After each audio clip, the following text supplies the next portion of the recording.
experimentar la presencia de Dios. Y este es un tema sobre el cual me fascina hablar porque es muy significativo para mí personalmente y creo que puede ser de mucha ayuda para usted como creyente el cubrir su corazón y su mente con esta básica verdad bíblica y que francamente, debo confesarlo, no la supe por mucho tiempo. ¿En dónde vive Dios? Quiero decir, si usted quisiera escribirle una carta, ¿sabe a qué dirección escribir? ¿En qué clase de edificio vive Dios? Llamamos a los templos las casas de Dios, pero ¿lo son en verdad? Veamos Hechos capítulo 7 desde el verso 47. Mas Salomón le edificó casa, si bien el Altísimo, ese es otro nombre para Jehová, Dios, no habita en templos hechos de mano, como dice el profeta. El cielo es mi trono y la tierra el estrado de mis pies. ¿Qué casa me edificaréis? Dice el Señor. ¿O cuál es el lugar de mi reposo? ¿En dónde mismo vive Dios? Le sorprenderá a usted al estudiar la Biblia el descubrir que Dios ha vivido en una serie de casas. Dios crea y diseña una casa, la habita por un tiempo, y si la casa está sucia, Dios sale de ella. Usted me dirá, pastor, no entiendo de lo que me está hablando. Bueno, usted va a aprender un principio en este mensaje. Dios no vivirá en una casa sucia. Otros podrán hacerlo, pero el único Dios verdadero, no. Dios ha vivido en una variedad de casas. La primera casa de Dios fue un hombre, y su nombre fue Adán. Adán fue una casa, y Dios vivió en Adán. En Génesis 2:7, la Biblia dice, entonces Jehová Dios formó al hombre del polvo de la tierra, y sopló en su nariz aliento de vida, y fue el hombre un ser viviente. Ahí tiene usted la primera casa diseñada por Dios. En el transcurso de este mensaje haré énfasis en 4 palabras: diseño, deshonra, desolación y destrucción. Y grabe bien esto en su mente. Y si usted descubre verdades en este estudio bíblico, será increíblemente bendecido y recibirá sobreabundante ayuda para su vida. Así que Adán fue una casa diseñada. Dios diseñó a Adán. Y Adán fue una casa de 3 cuartos. El cuarto exterior se llamó cuerpo, el cuarto interior su alma, y el tercer cuarto su espíritu. Dios formó a Adán del polvo de la tierra, y eso es su cuerpo. Y Dios le dio vida física. Dios sopló en su nariz el aliento de vida, y ese es su espíritu. La palabra soplar y la palabra espíritu son las mismas palabras, el espíritu de vida. Adán vino a ser una criatura espiritual. La Biblia dice, y fue el hombre un ser viviente.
Ahí están las 3 partes en la naturaleza de Adán y las 3 partes de su naturaleza.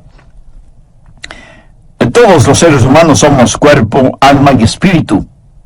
Esa es la razón por la que Pablo dice en 1 Tesalonicenses 5, 23 y 24, y el mismo Dios de paz os santifique por completo, y todo vuestro ser, espíritu, alma y cuerpo, sea guardado irreprensible para la venida de nuestro Señor Jesucristo. Fiel es el que os llama, el cual también lo hará. Pablo les está diciendo que oraba a Dios para que el cuerpo, alma y espíritu de ellos fuera guardado sin mancha. Dios hizo de Adán una casa, no una casa para Adán.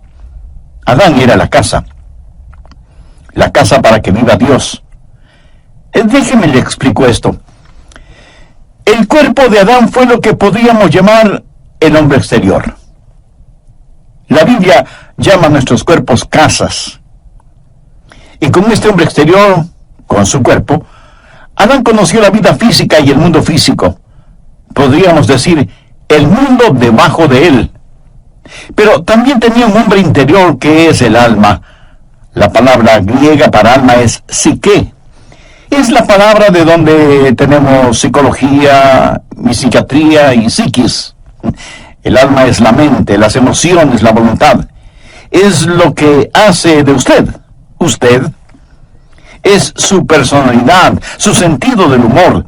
Determina lo que le gusta o disgusta. Son todas las idiosincrasias y proclividades que hacen de usted la persona maravillosa y única que es. Eso es su alma. Y está dentro de usted.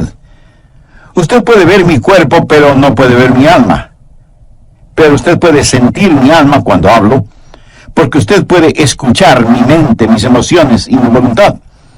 Y esa es una expresión que mi cuerpo está haciendo de lo que está en mi interior. Así que con su cuerpo físico tiene vida y conoce el mundo debajo de usted. Con su alma tiene vida psicológica, conoce el mundo alrededor suyo y el mundo dentro de usted. ¿Pero qué de su espíritu?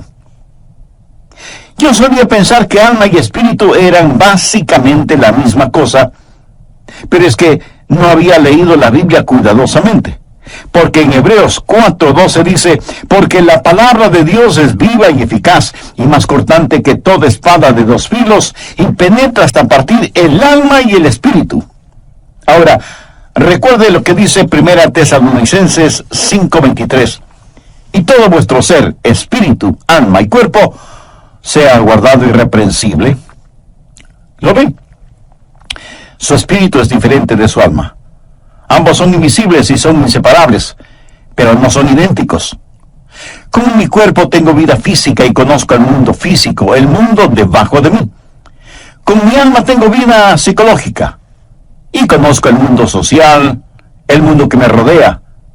Pero con mi espíritu tengo vida espiritual y conozco el mundo que está por encima de mí. ¿Se da cuenta? Fuimos creados para relacionarnos con tres mundos, el mundo físico, el social y el espiritual. Conozco el mundo que está debajo de mí, el mundo que está alrededor mío, y con mi espíritu conozco el mundo que está encima de mí. En Juan 4:24 leemos, Dios es espíritu, y los que le adoran en espíritu y en verdad es necesario que le adoren en espíritu y en verdad. Y en Romanos 8:16 Pablo dice, el espíritu mismo da testimonio a nuestro espíritu de que somos hijos de Dios. En el libro de Génesis, cuando habla de criaturas vivientes, literalmente dice almas vivientes. Si usted tiene un perro, ese perro tiene una mente, una emoción, una voluntad, pero no tiene espíritu. Un perro no puede orar, un perro no puede adorar, un perro no conoce a Dios. Puede mover su cola y hacer piruetas, pero no conoce a Dios. Y las flores, hermosas como son, tienen un cuerpo, pero no tienen alma. Los animales tienen cuerpo y alma, pero no tienen espíritu. Solo el hombre, hecho a la imagen de Dios, tiene espíritu. Adán fue una casa de 3 habitaciones, y a Dios le gusta eso. El cuarto exterior fue su cuerpo, el cuarto interno fue su alma, pero en el cuarto más privado es en donde Dios habita. Dios dice que habitará con aquel que es humilde y contrito de espíritu. El espíritu humano es el lugar en donde habita el Espíritu Santo. Cuando la Biblia dice que Dios caminaba con Adán en el jardín del Edén, ¿cómo caminaba Dios con Adán? ¿Caminaba Dios al lado de Adán? Dios no tiene un cuerpo físico. Dios caminaba en él y con él. Adán era la casa de Dios y Dios vivía en Adán, y él caminaba y hablaba con Adán. Dios es un Dios trino, Dios el Padre, Dios el Hijo y Dios el Espíritu Santo. Y todo lo que Dios hace representa la Trinidad de Dios. Por ejemplo, el espacio. ¿Qué es el espacio? Altura, anchura y profundidad. La altura no es la anchura y la anchura no es la profundidad, pero todas son parte de lo mismo. Usted puede identificar cada una de ellas, pero no puede separar ninguna de ellas. Y así es Dios. Dios es Padre, Hijo y Espíritu Santo. Ahora, el Padre no es el Hijo, y el Hijo no es el Espíritu Santo, y el Espíritu Santo no es el Padre. Y sin embargo, todos son uno, no son idénticos, pero sí son inseparables, y son Dios. Otro ejemplo, el tiempo. El tiempo es pasado, presente y futuro. El pasado no es el presente, y el presente no es el futuro, y el futuro no es el pasado. Y aunque el tiempo es uno, cada una de sus partes es fácilmente identificable. Cada cosa que Dios ha hecho refleja la Trinidad de Dios, espacio y tiempo y hombre. Usted fue creado para hacer una casa en la cual Dios viva. Adán fue la primera casa de Dios, la casa primordial, la casa diseñada por Dios mismo. Pero esa casa diseñada se volvió una casa deshonrada. Dios le dio a Adán una advertencia, no una amenaza, sino una advertencia. Dios le dijo a Adán: hay un árbol en el jardín del Edén, el fruto del cual no debes comer, porque el día que llegues a comerlo, de seguro morirás. Y todos sabemos, Adán desobedeció y comió del fruto de ese árbol. Génesis 3:6 nos dice que Eva tomó del fruto y lo comió, y dio también a su marido, y él lo comió. Y por tanto, el pecado entró en esa casa. El pecado manchó y ensució la casa. Y la casa que fue diseñada por Dios se volvió en una casa deshonrada por el hombre. Dios les advirtió que no lo hicieran, pero ellos lo hicieron de todas maneras. Y el pecado entró y manchó la casa en la cual Dios estaba viviendo. Pero algo más sucedió. La casa diseñada, que fue casa deshonrada, se volvió en una casa desolada. ¿Qué pasó cuando Adán pecó? Dios sencillamente salió de esa casa, porque Dios no puede vivir en una casa sucia. Dios le había advertido a Adán: el día que comas del fruto prohibido, de seguro morirás. ¿Alguna vez se ha preguntado qué es la muerte? La muerte no es la separación del alma y del cuerpo. Si yo tuviera un masivo ataque al corazón ahora mismo, y vinieran los doctores y me examinaran tratando de encontrar mis signos vitales y finalmente diagnostican: está muerto, estarían diciendo una mentira, porque yo no puedo morir. Porque Jesús dijo: el que cree en mí, aunque esté muerto, vivirá. Y yo creo en Jesús. Yo no puedo morir. Usted está escuchando a un hombre que jamás morirá. Todo lo que haré será simplemente cambiarme de casa. Mi verdadero yo se irá al cielo. Pablo lo dijo claramente: ausentes del cuerpo y presentes en el Señor. La muerte no es la separación del alma y del cuerpo. La muerte es la separación de nuestro espíritu de Dios. ¿Lo comprende? Eso es la muerte. Dios le dijo a Adán que el día que comiera del fruto prohibido moriría. Bueno, si usted lee cuidadosamente su Biblia, sabrá que Adán vivió más de 900 años. Sin embargo, Dios le dijo: ese día morirás. Es obvio que Adán no murió físicamente. Adán murió espiritualmente. Y cuando él murió físicamente, 900 años más tarde, su muerte espiritual lo alcanzó y murió físicamente. Déjeme decirle cómo murió Adán, y quiero que lo recuerde porque es muy importante. Adán murió inmediatamente en su espíritu, progresivamente en su alma y finalmente en su cuerpo. Lo que literalmente Dios le dijo a Adán fue: muriendo, morirás. Esto habla de un proceso. Adán murió inmediatamente en su espíritu, progresivamente en su alma y finalmente en su cuerpo. Tenemos un ramo de flores recién cortadas y decimos, no son hermosas, son naturales. Mi amigo, no son naturales, son flores muertas. Desde el instante en que las cortó, dejaron de ser naturales, porque han sido separadas de su fuente de vida. En la Navidad usted dice, vamos a tener un árbol natural. Y va y compra un árbol que ha sido cortado. Perdóneme, pero ese árbol no es un árbol natural. Puede parecer natural, pero en realidad está muerto. ¿Y cuándo murió? El momento que fue cortado de su fuente de vida, de su savia, de sus raíces. Y usted puede traer ese árbol a su casa y decorarlo y ponerle luces, y lucirá muy bonito. Exactamente como las personas muertas que se adornan exteriormente para ir a la iglesia los domingos. Lucen vivas, pero están muertas. ¿Y por qué están muertas? Porque están cortadas, separadas de la fuente de la vida.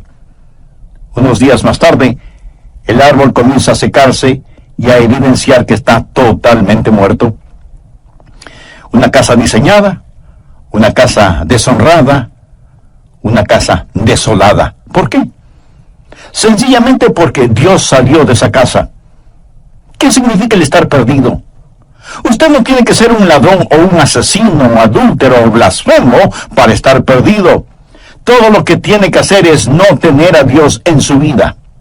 En Juan 1:4 leemos, en él estaba la vida, y la vida era la luz de los hombres.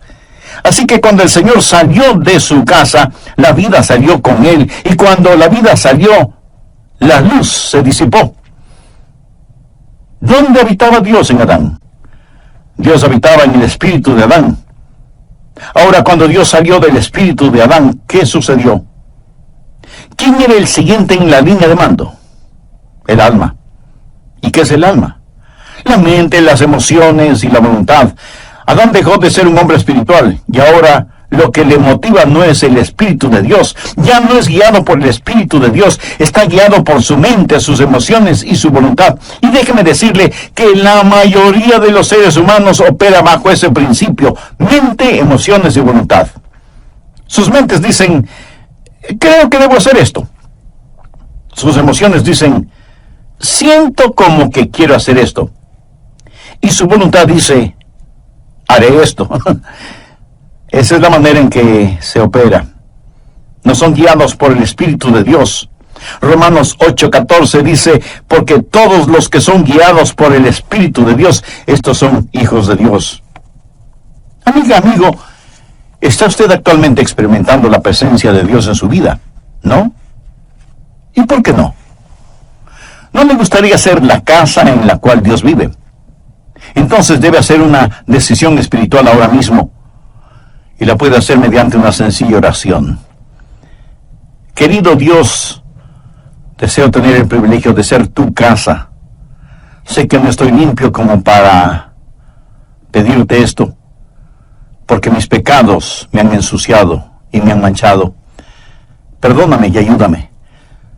Señor Jesús, tú derramaste tu preciosa sangre en el Calvario para salvarme y limpiarme. Y este momento te recibo con toda fe, como mi Salvador y mi Señor. Haz de mi vida tu casa. Límpiala con tu presencia y santifícala con tu Espíritu Santo. Lo pido en tu presencia. Experimentar la presencia de Dios. Recuerde que estamos estudiando acerca de una casa diseñada, deshonrada, desolada y destruida.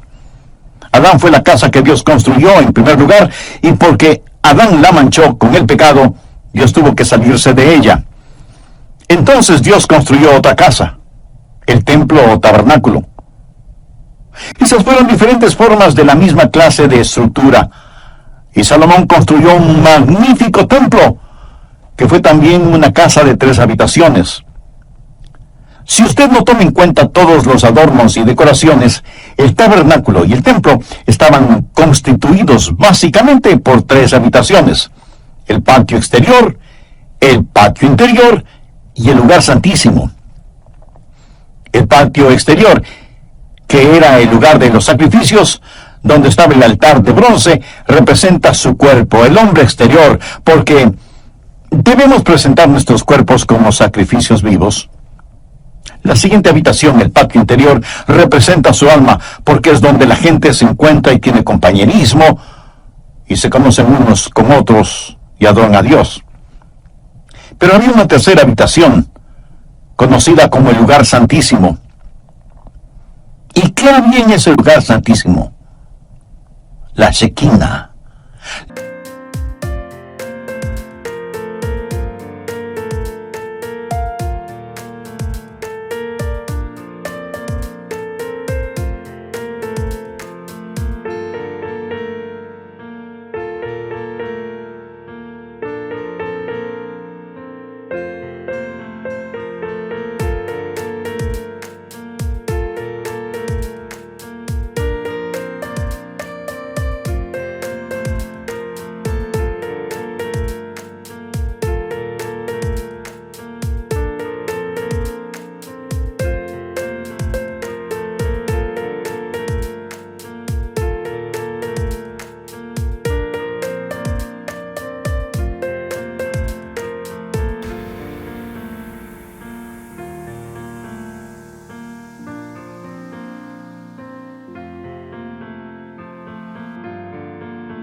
La gloria del Señor. Dios habitaba ahí entre los querubines que cubrían el propiciatorio en el arca, y la gloria de Dios inundaba ese cuarto. Dios estaba allí, en un lugar santísimo. El patio exterior, el patio interior y el lugar santísimo. Esta también fue una casa diseñada por Dios. Dios le dijo a Salomón, cuando construyó el templo: «Constrúyelo de acuerdo al diseño que te he dado». No es que ellos simplemente lo pensaron. Dios fue el arquitecto de ese edificio. Dios lo diseñó para que tenga 3 habitaciones, porque todo lo que Dios hace refleja a la Trinidad. Pero no solo fue una casa diseñada, sino también una casa deshonrada. Recuerda lo que Jesús dijo cuando estuvo en el templo y vio a los mercaderes y cambiadores de monedas allí. Recuerda cómo él, movido con ira santa, actuó. Recuerda lo que Jesús dijo: «Escrito está, mi casa, casa de oración será llamada, mas vosotros la habéis hecho cueva de ladrones». Una casa diseñada, una casa deshonrada y una casa desolada. ¿Por qué Dios no vive en una casa sucia? ¿Qué es lo que hizo Dios? Dios sencillamente se salió. En Mateo 23:38 Jesús dijo: «He aquí vuestra casa os es dejada desierta». Note que en Mateo 21:13 Jesús dijo: «mi casa». Pero aquí en Mateo 23:38 dice: «vuestra casa os es dejada desierta». ¿Lo entiende? Era la casa de Dios, pero él salió de allí diciendo: «pueden quedarse con ella, es su casa». Y ellos continuaron adorando en ella, y continuaron ofreciendo sus sacrificios y quemando sus inciensos, y siguieron cantando sus canciones y diciendo sus oraciones. Pero Dios estaba a miles de años luz de distancia espiritualmente. Él les dijo: «es su casa». Y ellos continuaron siendo religiosos en ella. Una casa diseñada, una casa deshonrada, una casa desolada y, por último, una casa destruida. En Mateo 24, los discípulos trajeron a Jesús para mostrarle el templo como si él nunca lo hubiera visto. Y dijeron: «ah, no es realmente hermoso». Y Jesús les dijo: «¿veis todo esto? De cierto os digo que no quedará piedra sobre piedra. No quedará piedra sobre piedra». Y eso es verdad. He estado allí y lo he visto con mis propios ojos. No quedará piedra sobre piedra. Ese magnífico templo que Herodes construyó ya no existe. ¿Por qué? Una casa diseñada, una casa deshonrada, una casa desolada y una casa destruida. Bien, la primera casa de Dios fue Adán, luego el tabernáculo, el templo, que fue como una lección. La siguiente fue la casa perfecta de Dios. ¿Sabe qué casa fue? Nuevamente un hombre, y su nombre es Jesús, el último Adán, quien vino a restaurar lo que el primer Adán perdió y a enseñarnos qué es lo que el templo nos enseña. ¿Fue Jesús una casa de Dios? Por supuesto que sí. Leamos Juan capítulo 2, los versos del 19 al 21. Respondió Jesús y les dijo: destruid este templo y en 3 días lo levantaré. Dijeron luego los judíos: en 46 años fue edificado este templo, y tú en 3 días lo levantarás. Mas él hablaba del templo de su cuerpo. Ellos no entendieron que Jesús estaba hablando de otro templo, que Jesús mismo era el templo. Recapitulemos esto. Primero, una casa diseñada. El cuerpo de Jesús fue obra del Dios Todopoderoso. En Hechos 10:5 leemos: me preparaste cuerpo. El cuerpo de Jesús fue el perfecto diseño de Dios el Padre. Esa es la razón del nacimiento original, concebido en el vientre de María. Él vino como vino, nacido de una virgen, para hacer lo que fue, sin pecado, para hacer lo que hizo, morir por nuestros pecados. Y murió por nuestros pecados para que nosotros seamos lo que Él es, Hijo de Dios. Se hizo Hijo del hombre para que nosotros podamos ser hijos de Dios. Nació de una virgen para que nosotros podamos nacer de nuevo. Él vino a la tierra para que nosotros podamos ir al cielo. Jesús fue una casa diseñada. Segundo, una casa deshonrada. Usted dirá: oh no, pastor, no esa casa. Busque Isaías 53:6. Todos nosotros nos descarriamos como ovejas, cada cual se apartó por su camino, mas Jehová cargó en él el pecado de todos nosotros. Escuche, mi pecado, su pecado, nuestros pecados fueron puestos sobre el Señor Jesucristo. Nuestros pecados mancharon y ensuciaron esa casa. Busque 1 de Pedro 2:24, quien llevó él mismo nuestros pecados en su cuerpo. Nuestros pecados con toda su vileza fueron puestos sobre el Señor Jesucristo. Y esa es una buena razón para que usted ame al Señor Jesús. No hay nada que me conmueva más que Getsemaní. Y cuando pienso en Getsemaní, mis ojos se llenan de lágrimas al recordar la oración de Jesús. Padre mío, si es posible, pase de mí esta copa. Ahora, ¿qué había en esa copa? Todos los pecados de todos los tiempos de toda la humanidad. Ahora, no piense en todas las naciones del mundo, piense en su propio país, en su propia ciudad, en su pueblito o en su aldea. Y piense solo en el pecado de la mentira en un solo día. Piense en las blasfemias que se dicen en un solo día y las perversiones sexuales que ocurren en un solo día.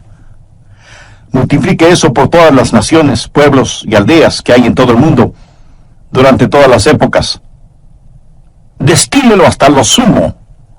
Póngalo en una copa y désela a beber al Hijo de Dios. Él se volvió pecado por nosotros.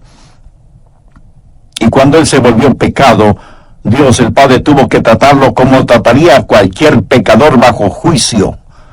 El apóstol Pablo dice en Romanos 8:32, el que no escatimó ni a su propio Hijo, sino que lo entregó por todos nosotros.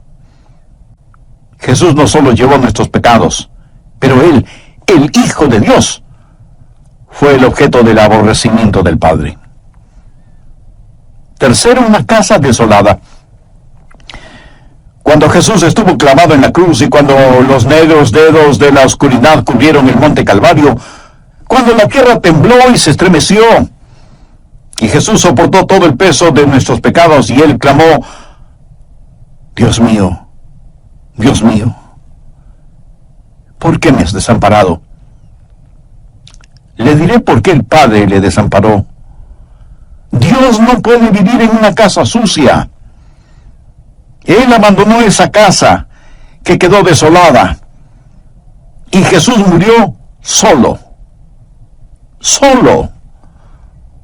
Amigo, comprende el impacto de esto. Jesús no contó con el consuelo de su Padre. Jesús murió solo. Cuando David caminó por el valle de sombra de muerte, él pudo decir: no temeré mal alguno, porque tú estarás conmigo. Jesús no pudo decir ni siquiera eso. Estuvo olvidado de Dios y de los hombres, suspendido entre el cielo y la tierra, una casa diseñada, una casa deshonrada, una casa desolada. Cuarto, una casa destruida. Jesús supo lo que le iba a pasar. Esa es la razón por la que dijo en Juan 2:19: destruid este templo, y en 3 días lo levantaré. Sabía que iba a ser destruido, porque sabía cómo Dios, su Padre, trabaja. Bien, la casa primaria de Dios fue Adán. La segunda casa diseñada por Dios fue el templo, y la tercera y perfecta casa fue el Señor Jesucristo. Pero sabía que Dios tiene otras casas. Sabía que Dios dejó de cambiarse de casa. Déjeme decirle cuál es la casa permanente de Dios. Si usted es un genuino hijo de Dios, mírese a usted mismo. Mire a los otros hijos e hijas de Dios. ¿Qué es lo que dice 1 Corintios 3:16? ¿No sabéis que sois templo de Dios y que el Espíritu de Dios mora en vosotros? Y más adelante en 1 Corintios 6:19 y 20 leemos: ¿o ignoráis que vuestro cuerpo es templo del Espíritu Santo, el cual está en vosotros, el cual tenéis de Dios, y que no sois vuestros? Porque habéis sido comprados por precio. Glorificad pues a Dios en vuestro cuerpo y en vuestro espíritu, los cuales son de Dios. Dios vino a vivir en nosotros este templo. Jesús dijo: y yo rogaré al Padre y os dará otro Consolador, para que esté con vosotros para siempre. Dios ha dejado de cambiarse de casa. Tal vez usted me diga: pastor, no entiendo eso. Usted dice que Dios no vive en una casa sucia, y yo sé que no estoy sin pecado, sé que he fallado y he hecho cosas malas. ¿Dios no se saldrá de mi casa? Amigo, esa es una interesante y maravillosa pregunta. Le diré por qué Dios no saldrá de su casa. Porque cuando Jesús murió por usted, Él pagó por todos sus pecados pasados, presentes y futuros. Y la Biblia dice en Romanos 4:8: bienaventurado el varón a quien el Señor no inculpa de pecado. ¿No es eso algo extraordinario? Dios limpiará la casa, pero no saldrá de ella. El pecado por el cual murió Jesús jamás será puesto en su cuenta si usted ha recibido al Señor Jesucristo como su Salvador y su Señor en forma personal. Él nunca lo hará. La Biblia habla del espíritu del hombre hecho perfecto, y de eso quiero hablarle. Y deseo que usted atesore estas lecciones en lo más profundo de su corazón. La primera lección tiene que ver con la salvación. ¿Qué es la salvación? Salvación no es sacar al hombre de la tierra y llevarlo al cielo. Es sacar a Dios del cielo y que venga el hombre. Esa es la diferencia. Mucha gente cree que la salvación es que sus pecados sean perdonados para poder ir al cielo.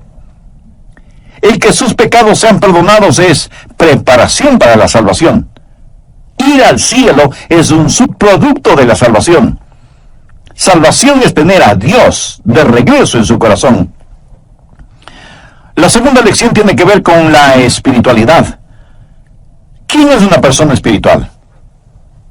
Es aquella que practica la presencia de Dios. No crea que usted asiste a una iglesia para ser espiritual o para adorar. Más bien traemos nuestra adoración a la iglesia. Verá, cuando usted se salva, cada día es un día santo y cada lugar es un lugar sagrado. Usted es la casa de Dios. Si usted va a tener algo que sea santo, recuerde lo que dice 1 Corintios 6:19. ¿O ignoráis que vuestro cuerpo es el templo del Espíritu Santo, el cual está en vosotros, y que no sois vuestros? Usted tiene que vivir una vida sobrenatural porque Dios vive en usted. Y un cristiano salvado es naturalmente sobrenatural y sobrenaturalmente natural. Me agrada la gente que es sobrenaturalmente natural. Me gusta la gente que es la misma en el cuarto de un hotel o en el culto de adoración. Usted no va a la iglesia únicamente a actuar en forma religiosa. ¿Sabe cómo Jesús llama a los actores? Hipócritas. Escúcheme. Si usted es ya salvo, Dios vive en usted. Y cada día es un día santo y cada lugar es un lugar sagrado. Y todo lo que haga debe hacerlo como para la gloria de Dios. Practique la presencia de Dios. La tercera lección tiene que ver con la seguridad. Gracias a Dios, Él dejó de cambiarse de casa. En Juan 14:16, el Señor Jesús nos dejó una firme y segura promesa. Y yo rogaré al Padre, y os dará otro consolador para que esté con vosotros para siempre. Dios salió de la casa que fue Adán. Dios no va a salir de mi casa. ¿Cuál es la diferencia? Yo tengo algo que Adán no tuvo, a menos que se haya salvado. En el jardín del Edén, Adán fue inocente. Pero yo soy justo. No mi propia justicia, sino la justicia de Dios impartida. ¿Cuál es la diferencia entre inocencia y justicia? Bueno, inocencia es lo que la palabra implica, nunca pecado. Pero la justicia es el regalo de Dios. Es el compartir la naturaleza santa de Dios. Y la cuarta lección tiene que ver con el servicio. ¿Qué es el servicio a Dios? Bueno, servicio a Dios no es hacer algo por Dios, es más bien dejar que Dios haga algo a través suyo. Y si usted piensa que estoy jugando con las palabras, no lo estoy haciendo. Dios vive en usted. Y Dios en usted es adecuado para cada demanda que será puesta sobre su vida hoy y por el resto de su existencia. Y la próxima vez que usted necesite amor, no diga, Señor, dame amor. Diga, tu amor, Señor. Y la próxima vez que necesite paciencia, diga, tu paciencia, Señor. Y la próxima vez que necesite sabiduría, pida tu sabiduría, Señor. Todo lo que usted necesite está en el Señor Jesucristo. Y el Señor Jesús está en usted. Entonces, todo lo que usted necesite es tener al Señor Jesucristo.